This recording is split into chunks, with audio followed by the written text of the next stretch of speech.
What's up, YouTube? Mike from Mass here, Mass Aquariums, shooting a little video on placement of corals and a few tricks to get your corals in the right spot. Number one, as always, you want to do your research. Look up the coral online. There's plenty of websites. Watch some videos on corals and, really research that coral. Talk to your buddies, talk to your friends, people that know and have had reef tanks. I've only been into reef tanks for 2 years, so by no means am I an expert on this at all. I'm still very green, but I do a lot of research, and I talk to all my buddies that have corals, talk to the people at the local fish shops. Don't be afraid to email some of these people that run online coral shops, because they really know the best way, because that's their job. They need to keep their corals alive and they need to keep their corals looking good in order to sell them. So they are true experts on placement of corals in your reef tank. Now, one of my favorite things to do when I get corals, not one of my favorite, one of the first things I do when I get corals is I place all the corals on the bottom of my tank, right in the sand bed. Sometimes you can place them in frag racks, but I always try to place them in a place where there's not a whole lot of flow and there's not too much light, and I let them sort of acclimatize to the tank. Then I kind of already have an idea where I want to place the corals in my tank, but before I glue them down or cement them down, I wedge them in a certain spot and I let them sit there for 3 or 4 days to determine if, sometimes even a week, to determine if that's going to be the right place for the corals. Is the flow right? Is the lighting right? Are their polyps going to extend?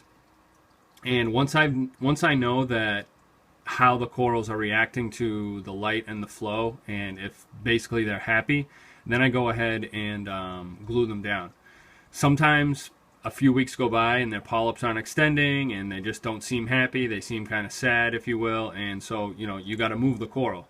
There's a few corals in this tank that I've had to move several times until I actually found a spot, and I'll show you those corals in a minute, that for the majority, the corals just would not open until they found the spot in the tank. So point number one is start your corals off on the bottom where there's not a lot of flow and there's not a lot of light penetration. Then when you know where you want to put your coral aesthetically, viewing wise, don't glue it down yet, because it might not be the right place for it. So I'm going to show you a perfect example. Is this leather coral right here. Focus in on it. This leather coral, look at these polyps. They're all extended. Now, I had this coral in 3 different spots, and it just looked absolutely awful all the time. The polyps would never come out. It just looked like it was ready to die. Finally, I moved it to this spot right here where there was a little bit more flow, a lot of water circulation, probably medium to high light, and ever since then, for a month now, the polyps just every single day, just boom, they just burst out. And look at how beautiful this coral is now. Same with this Gonopora right here.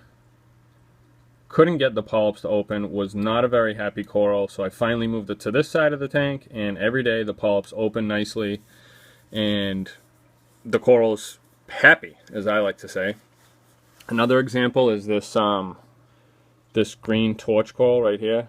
It's kind of dark. So I just glued this down this morning, so I moved this guy all over the place. Torches don't like too much flow because you'll strip them.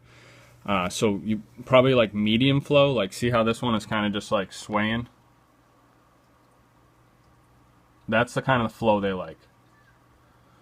So I finally found a great spot for this coral. After 2 weeks of being here, it opened up beautiful every day, and so I just glued it. It's probably 3 times as big when it's open, but I just had it out of the tank and I was putting some glue on the frag, and so finally it's where it needs to be.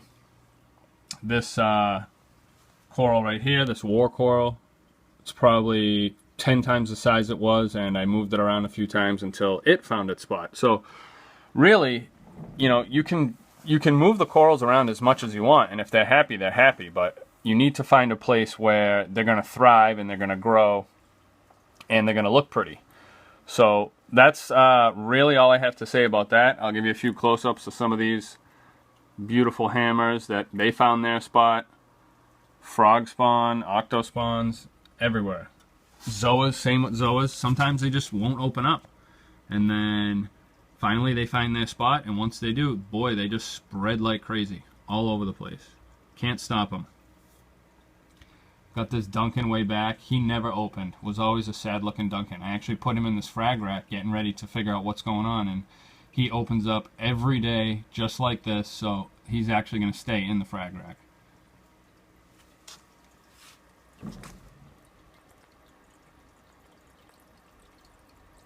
And that's it, folks.